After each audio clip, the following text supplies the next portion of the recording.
ang kapupurutan ng inspirasyon gikan sa mga lehitimong paraomang benepisyaryo. Ginuno, halos sa mangibaybang probinsya kan rehiyon. Mag-iribahan kita, maghinagyo asin mag-antabay para sa kape asin baretang agraryo. Ang programang ini hatod sa Indo ka Department of Agrarian Reform Bicol asin kan Kuya Tom Split.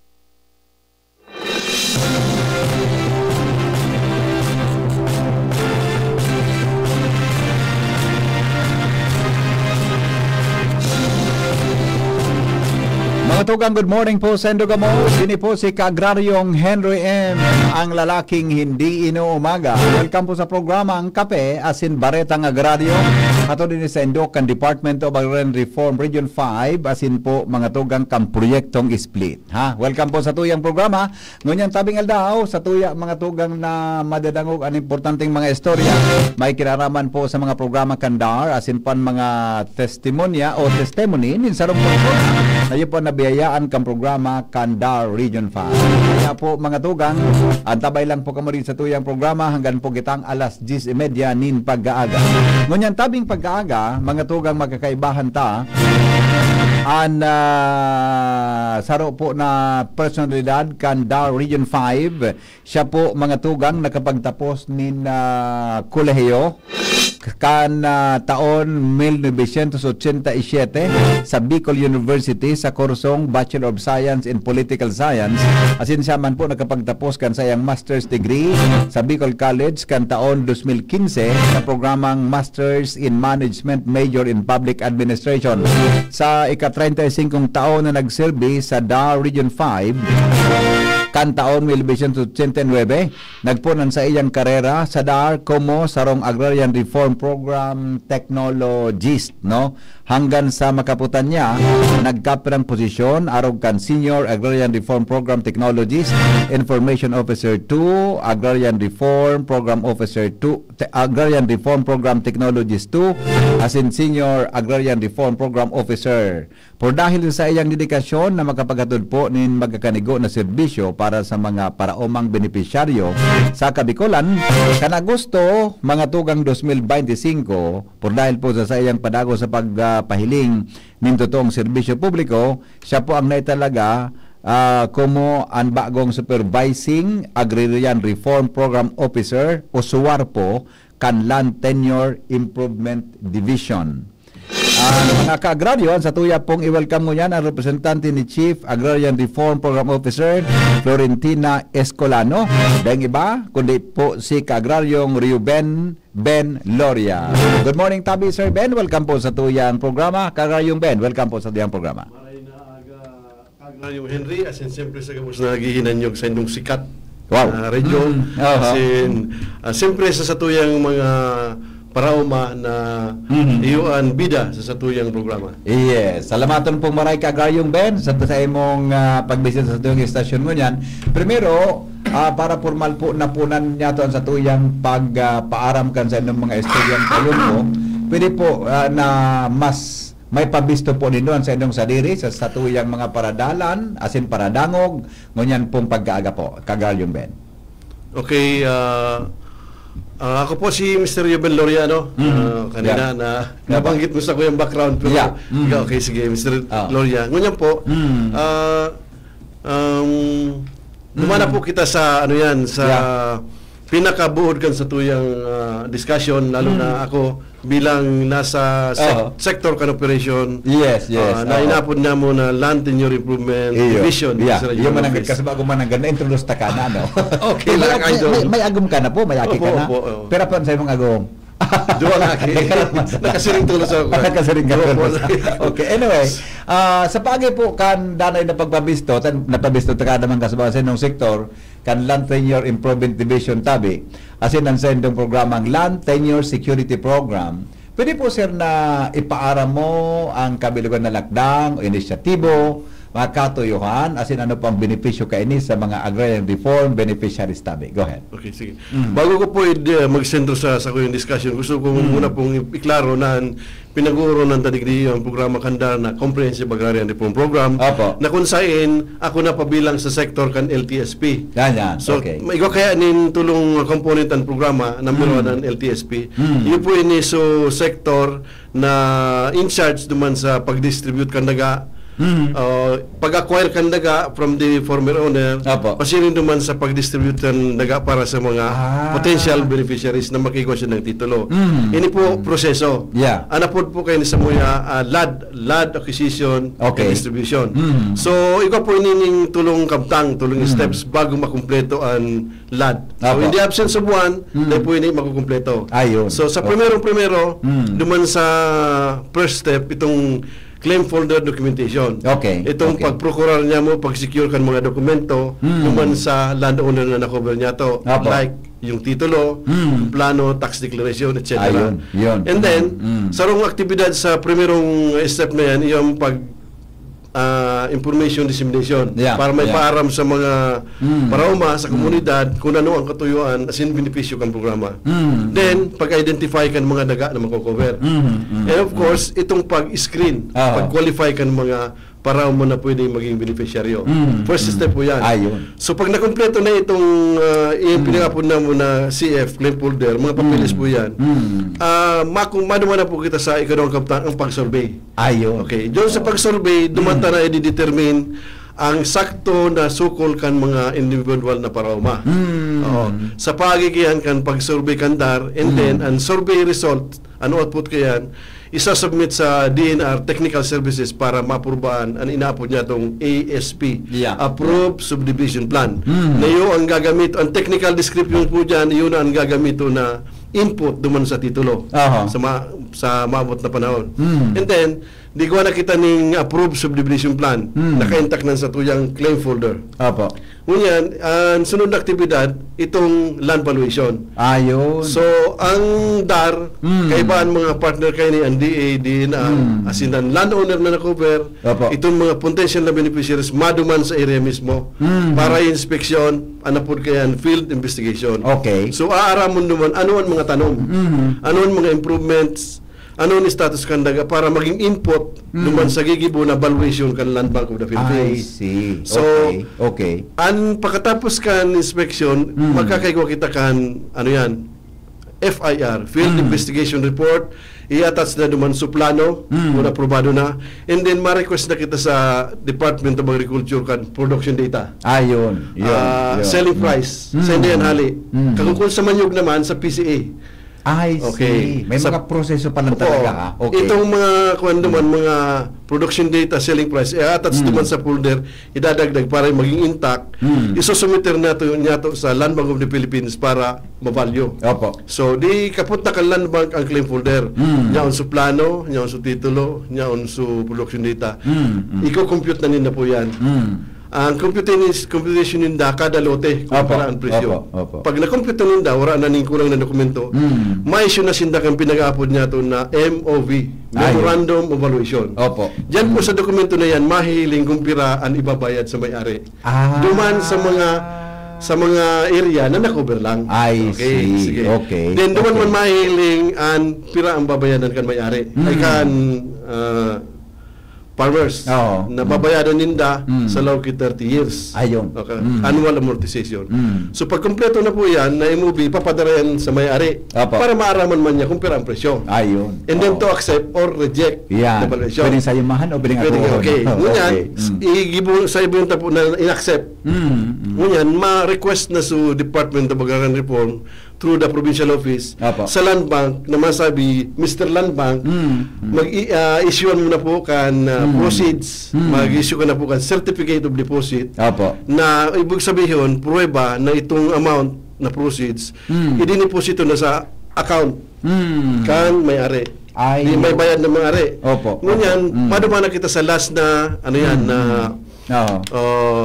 kabtang, itong pagrehistro na kan mga titulo sa individual na mga parauma.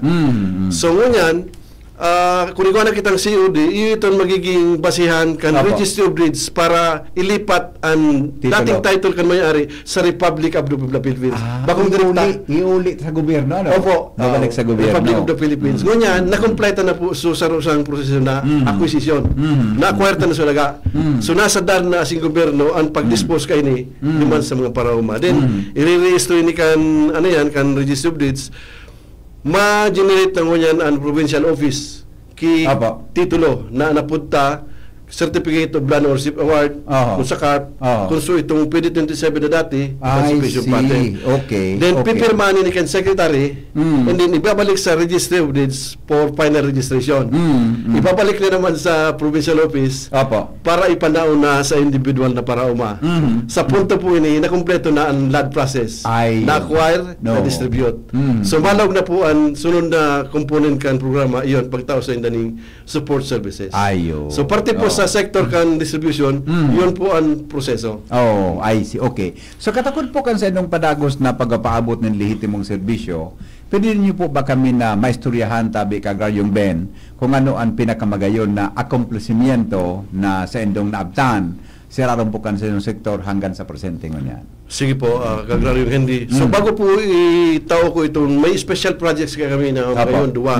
Ay banggit ko muna po ang figure kung pira na region-wide ang kadakula ka na distributa region-wide. Ano? Ikaw na kita sa buong region 345,729 hectares na nag-benefit sa 200,730 na farmer beneficiaries. May titulo na kasi may support services ng pinagtatao. So yan po, so ano yan, so nagkaigo na ng titulo EP. Diba naman po sa kuyan sa special project na to na-explain ko mamaya ng madali. Itong split. Kapanahon po nag-issue ang darki mga collective law buo. Ibig sabihin, sobra sa saruan kuyan dyan ang beneficiaryo. O sobra sa saro o nagkapira. Ngunyan, nagkulang sa pundo kang panahon. Ngunyan, nagkaigo kintang bang pundo hali sa World Bank. Support kang World Bank. Na i-chop-chop na yan para makagawa na ng individual na title. Naputan po ki mga 15 taon sobra na naghalat sindakan individual title. Ngunyan po, igaw na kita sa ngunyan ki 8,000 plus na ARBs na nagkaigo na ng e-title po ang napodgaan. Electronic title. Sa ang covered ka ang 13,479 hectares. Yan po ang duman sa project split. Ini po na nasarap pang special project na sigurado ko na damo muna itong condonation. Pagpatawad ka ng mga balanse, babayan ang kalanban. Tagan tagunin figura 1,168 million na ang napatawad na utang kan mga parauma sa Bicol region lang. Po. Covered ka ang 33,125 hectares. So, balikan ko po ang ining special project na split condonation loan. So, dakulang po ang benepisyo kayo ni. Primero, sa split, nagkaigo ng individual title. So, yaw na security kandaga. Panduwa, so ito naman sa condonation, napatawad sa mga utang. So, isip-isipon mo, Kagraryong Henry. Nagaw ka na yung individual title na patawad pa sa mong utang. So, niya, inspirado sinda na mas maging gibo na mas maging produktibo ang sindang mga daga. So, yan po ang kuan ang sa tuyang mga project. Okay. So, sa ibong po kantaryong pong ini, tabi Kagraryong Ben, ano-ano po ang mga kadifisilan na sa indong naghampang, lalo na po sa padagos na implementasyon kan sa indong programa? Sige po.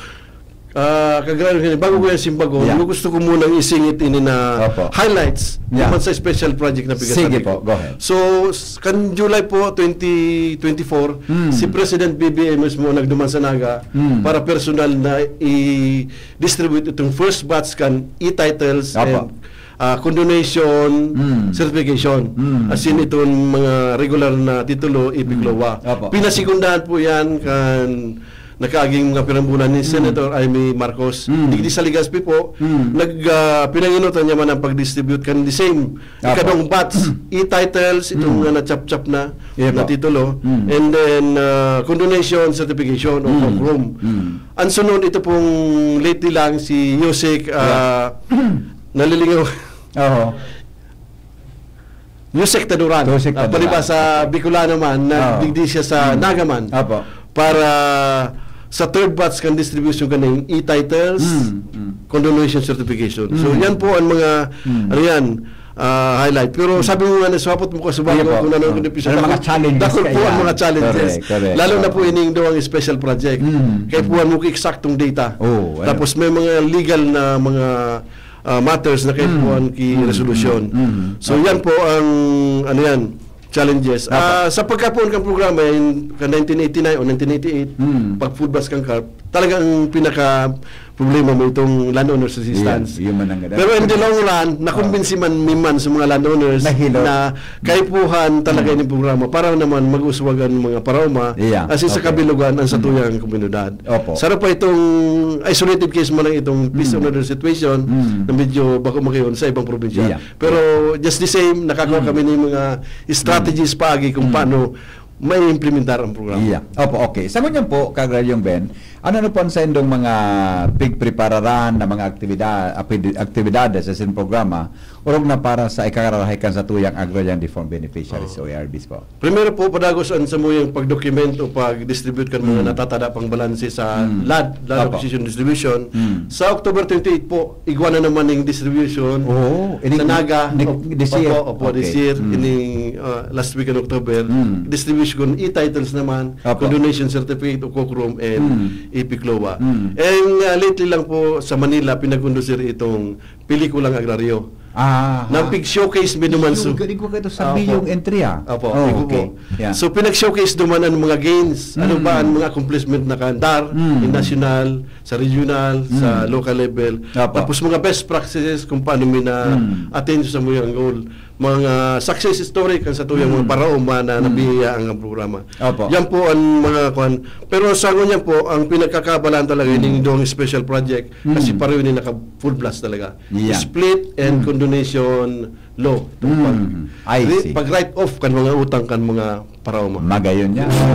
Thank you tabi Kagraryong Ben. O digay kita sa tuyang bisitang ERB, ngunyan tabing pagkaaga, taga Barangay Bangkeruhan po ini. Si Kagraryong Saturnino Butin, no. Sapot ko pala sa imo kasabagong ino tabi Kagraryong Ben. Para pala ito kay Kagraryong ko ano yan Saturnino.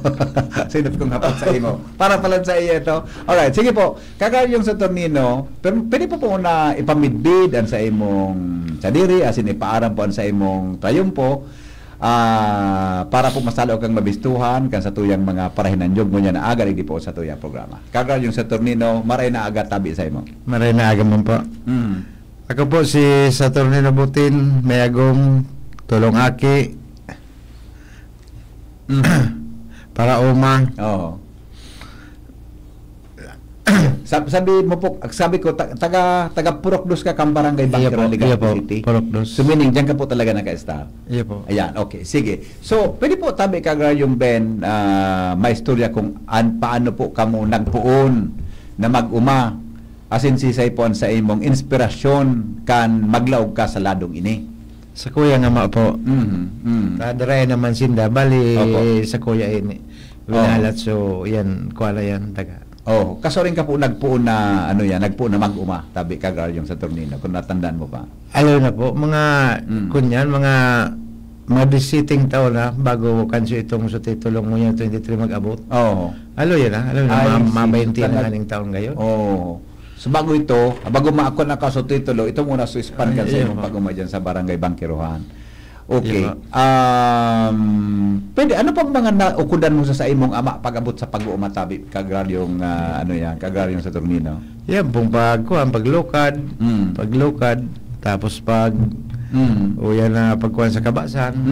Yan ang mga nagkaurokdan kung nagimatan ko man na trabaho kan magurang ko. I see. Ano pong garin nakakon sa imo, nakaudyok sa imo na mag-uma na sa naum, sa kang parauma sa imong barangay? Paano kaya?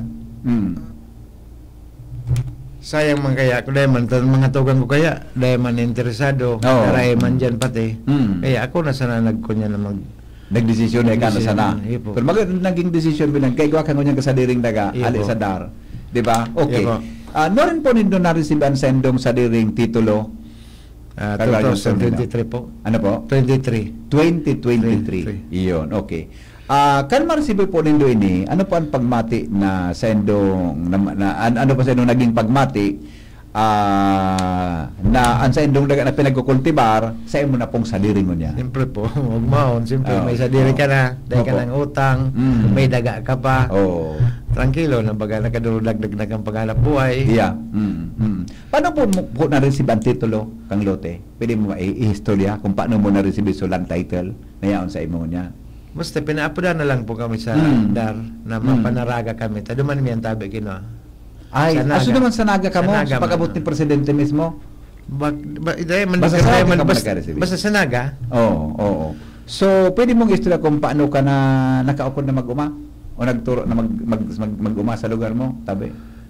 Dati isa ko naman ka na magurang ko, nakaukod naman sana. Iyo mo na nga, no? Dahil man talagang kunyan. No choice man talaga. Ako man sana itong katanin kan magurang ko. Ako man sana talaga nagkakahiling kan mga gibo-gibo niya. Iyo po, okay. So ano pong mga produkto ang sa indong naguguno gikan sa indong umahan tabi, kagaya sa Tornino? Ganyan, nyug na lang po. Nyug na lang. Nyug na lang. Opo. Ano pa po aside from apera po sa nyug, ano pa? Yun naman sila po ang produkto naman. Okay, sige. Ano na po ang mga marhay na naihatod kan pag-uma?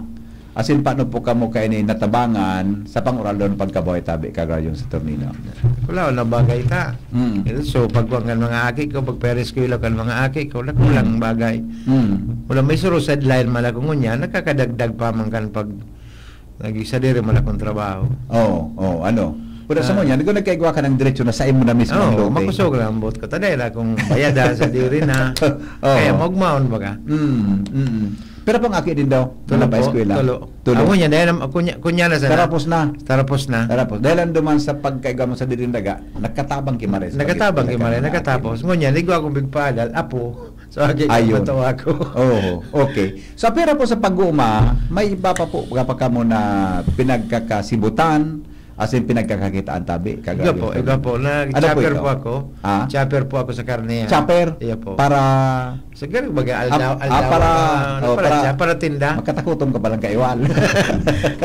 Chopper ka, karnehan. Itinda kang karne. Iya po. Okay, ano pa po? Yung man sana po, ang pinagkasala. Minsan nagmamalayo. Driver man ako. Opo. Ano po ang mga sa inyong pinag-usuplayan na mga produkto apera sa nyug tabi? Kagaya sa Tornino. Produkto dahil naman po. Nyug lang. Apera kan chopper ka pala. Chopper ka naman sa indong. Hampon sa imong tindahan. Sa sentro po. Kay Lorenzana. Ayan. Okay. Bilang sa pong parauma, para sa indo po, ano po ang pinaka-difícil na pangyayari na sa indo nang nakahampang tabi kagraryong sa Tornino? Ano sa pinaka-difícil mo nakahampang? Pag ilagyan ka Bagyo, talagang difícil na Bagyo. Number 1. Distrusong pure. So pag tinamaan ki Bagyo, apektado anyo. Diba? Marayan niyo. Ano po ang mga leksyon na sa indong na okudan tabi gikan digdi? Yan na, alam mo nga, Bagyo sukan mo, so problema mo, pinaka-challenge niya. Ano po ang leksyon na naukudan po nindo sa likodan ka itong bagay na ito? Anong mga bagay-bagay na gari na itong kadipisilan na ito, anong leksyon na nakuha mo sa likod kang kadipisilan na iyan tabi bilang sarong parauma? Tsaga na sana. Ano sana? So kung anong yaon yun na yan.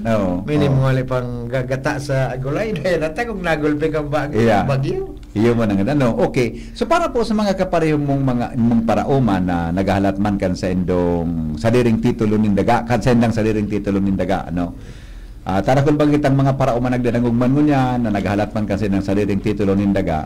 Ano po ang sa indong may tataong pang-inspirar na mensahe sa mga taong initabi kagayong sa Tornino? Ang mensahe ko po sa mga day pa nagkako, dit lang na tsaga-tsaga. Dahil kung siguro mga 20 taon bago uminabot yan. Maabot yan. Tagabos man na may mga parauma. Magkakaigwa kay arog kaya. So dahil mo talaga pig-asa na mangyari ito? Dahil ko mapig-asa. Mas na lang pinapodan. So at least, tama ka, sa pagtsaga, importante yan. Okay? Sige po. Ano pang mensahe mo ngunyan tabi sa nagdadangog? Ang mensahe ko po kay BBM, kulang salamat, kay Secretary Estrella, yan, sa gabos na mga tagadar, lalo na tayo sir, Enray. Yan lang po. Sige. O di, salamaton tabi kagano sa Tornino ha? Okay. Now, Sige, balikan ko si Kwan, balikan ko tabi si Suwarpo, Ben, ganyan na pagkaaga. Itong pag-istorya tabi, Sir Ben, ni Kwan, ni Cagrario sa Tornino, sa mga gabos ng mga nakaurong bilang mga airbase, talagang nagtsaga tinakihalawig. Nagtsaga sinakihalawig. Kamu po sa inyong opisya, paano po nindun siya na-inspira na maghalat lang, tapag abot kang alda po, may biyaya sinang makukuha? So, primero, pina-explain mo sa yan, proseso, na ang proseso dapat talagang masunod. Pero ikaw dyan kami mga strategy kung paano mapadali mapadali sa proseso. Araw nga ni kaya, kasi naghalat siya, tingihaloy, sa wakas, nakigawa siya kuhan. Ini po na siguro masabi niya to na itong pagdesisyon kandar na makipagtabangan sa World Bank para magkagawa ng pondo itong pag-split kansa ng mga titulo. Strategy. Naging strategy. Yes. Okay. Salamaton pong maray sa paghiraskan mga informasyon na yan. Ano po ang satuyang mensahe sa mga nag-aantabay sa tabing programa? Go ahead po. Siyempre sa gabos na nag-aantabay ng programa, salamat sa mga parauman niya to. Pagyamanin ng satuyang daga na nakuha sa programa. Sa imo Cagrario Henry, kay President BBM, kay Secretary Estrella, sa mga Regional Director, si Director Regional Reuben Junior Sindak. Salamat sa gabos sa mga tagadar. Sulong Agrario. Salamaton tabi, mga tugang iyan po ang presentasyon kan sa tuyang programang Kape asin Baretang Agrario. Ngunyan po Sulong Agrario, magsasakang Pilipino. Sulong Agrario, para sa bagong Pilipino. Tuluyang nakamtan nyo na ang inyong mga panalangin. Lupang sinasaka, pag-aari ninyong ituring. Sulong Agrario, tagumpay ng bawat Pilipino.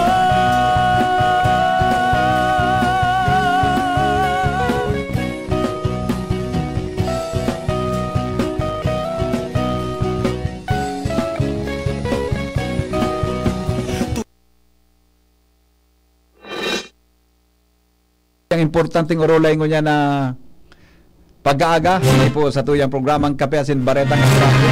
Pasalamatan ko po ining samuyang mga bisita digdi si Sir Cagrariong Reuben Loria, siya po mga tugang ang representative ni Florentina Escolano di po sa tuyang programa. And salamat man kay sa Tornino Butin, sa Tornino Butin sa iyang pagbisita ngunyan tabing agad di po sa tuyang programa. Sana po kami nakahatod sa indo mga tugang nin importanteng informasyon asin maka-inspirar lamang sa indo pong nag-aantabay mga tugang ang istorya po ni Cagrario sa Tornino Butin.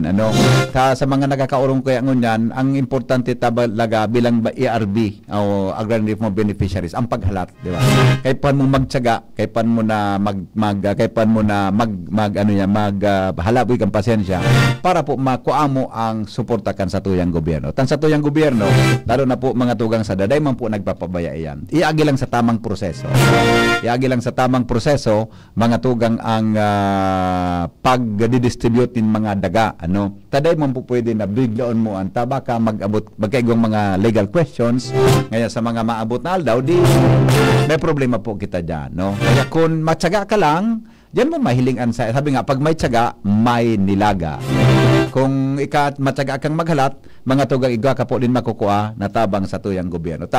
Halos gabos man po talaga may biyagian sa proseso ngani po na gabos maging legal ang mga dokumentos na itataon niya to sa tuyang mga ARBs.